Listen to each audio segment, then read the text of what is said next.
গাই আর বাছুর গেছে দিল্লিতে, আপনাকে চুরি করার জন্য দেওয়া হবে নাকি? আপনি তাজের চার্টার ফ্লাইট নিয়ে গেছেন দিল্লি, 1 কোটি টাকা তো আপ ডাউন করতে চলে গেছে। ভারতীয় জনতা পার্টির নির্বাচন হয়ে যাওয়ার পরে গত 2 মাস পেরিয়ে হতে যাচ্ছে, গণনা হয়েছে। আবার সবাইকে, আমাদের লোকজন তো রাজনীতি করে খায় না, তাদের তো রুটি রুজি করতে হয়, তারা ভোটের সময় বেশি সময় দেয়।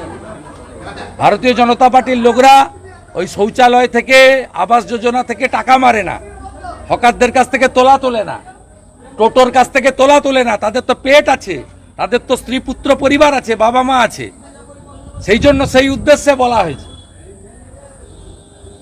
মমতা বন্দ্যোপাধ্যায় নীতি আয়োগের বৈঠক পেরিয়ে ওটা প্ল্যান্টেড।